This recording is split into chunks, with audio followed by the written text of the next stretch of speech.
Alright, so we're back. A lot of times after I've completed a video, uploaded it, and I'm done with it, additional related information will come to me, which shouldn't be all that surprising because that's how magic works. So if you're needing answers, meditate on it for a while, let it go, and the answers may just pop into your head. But this is such one case where I feel I should add some more information that we covered in the previous video on healing magic. So we'll begin with the most obvious one, diet and exercise. It should go without saying, but it needs saying. The doctors feel the need to say it. If you go to the doctor, the odds are good that they're going to bring up the big three: quit smoking, eat right, and exercise. Now we've discussed how things are an input and output system. What happens when you're putting garbage in? Well, your output's going to be garbage as well. And so diet and exercise should always be a major consideration when it comes to health and healing. Now, there are always exceptions to the rules. My girlfriend is one of the pickiest eaters you would ever meet. And she never gets sick. And if you asked her about it, she would tell you matter-of-factly, I don't get sick. And that, in of itself, is a valuable lesson. Because belief and faith go a long way towards health and healing. And if you don't believe it, just look up any placebo study. Even so, you should be taking steps to eat a healthy diet and exercise if you want to remain healthy in the long run. That's not medical advice. That's simply common knowledge and common sense. Now, I know it can be confusing in this day and age to know exactly what is a healthy diet. When I was young, they used to just say eat from the 4 basic food groups for a healthy and balanced diet. Well, things have certainly changed since then. Now they're telling you to avoid carbs, don't eat gluten, dairy's bad for you. The argument between which is better for you, butter or margarine, has always gone back and forth. Used to be you weren't supposed to eat fat, now it's good for you. It's the trans fat you have to worry about. It's no wonder that people have a hard time with eating a healthy diet with all the conflicting information. Now, if you want to eat the healthiest, you should go raw vegan, but only if you're adding the enzymes. If you're not adding the enzymes along with it, going raw vegan isn't going to do you any favors. For the rest of us who can't quite make that leap to just eating exclusively vegetables, I'm going to make it simple.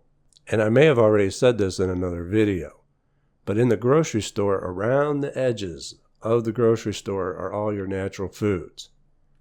At least where I live. You'll have your fruits and vegetables, and even the meats from the meat counter. Not the packaged and processed meats, but rather meat in its natural form. The rest of the store, all the aisles in the middle, about 95% of that is man-made processed food. Natural, healthy, processed, unhealthy. But even so, even if you're eating all natural, you should still be taking a quality multivitamin and mineral supplement. Because the food of today just simply doesn't have the minerals and vitamins that they once did. And I think you would be surprised at just how many illnesses are caused from simple vitamin and mineral deficiencies. Just as an example, if you get low on magnesium or potassium, your heart can't operate correctly. This is something I learned when I had pericarditis. Next thing you know, you're going to the cardiologist having all these expensive tests run when all you needed was a multivitamin and mineral supplement.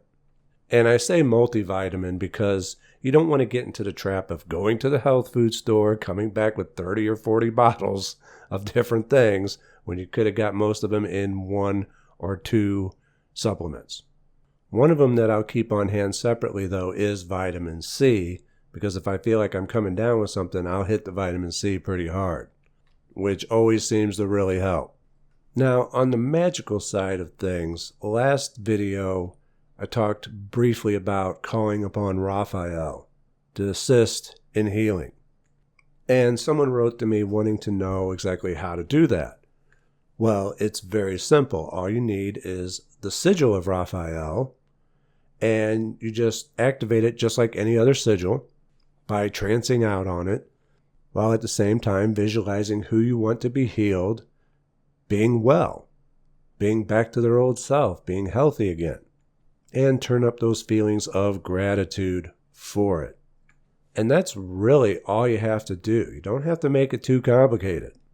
This person was asking for their aunt who wasn't doing very well, and after trying this, wrote back to me that his aunt was immediately doing better.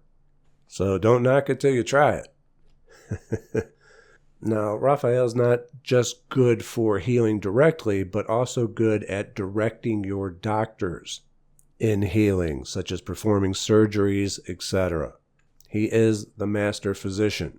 Now, something else I get asked about often is on spontaneous healing, that is, miracle, instantaneous healing.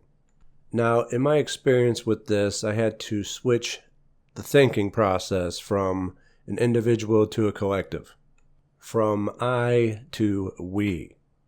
As you are a collective of cells, you are a collective of atoms, and you all share a consciousness as they make up your physical body. And so with this, you really need to start thinking in terms of scale, because a scratch on that level is like a 9/11 to us. And so the cells can experience trauma, and so the key is to work them out of their trauma. And so you visualize the cells where you're injured, and you speak with them, you love them, you empathize with them. I'm truly sorry that this happened to you, but it's going to be okay. We can get through this. Let's move forward. You can heal and put it all behind you.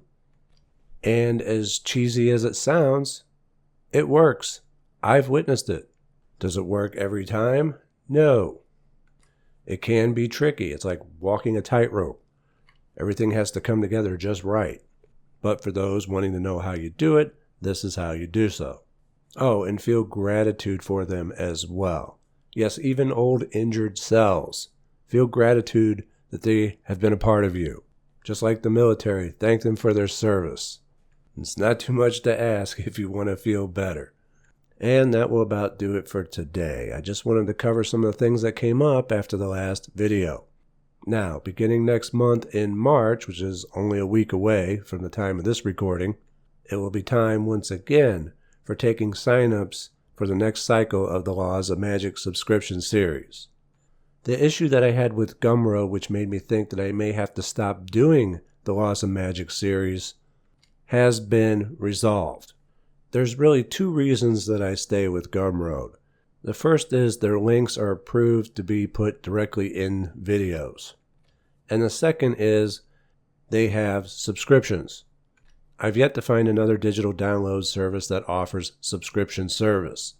And for a while there, I was thinking I may have to switch digital download services, which means getting rid of the Laws of Magic series, at least in its current form.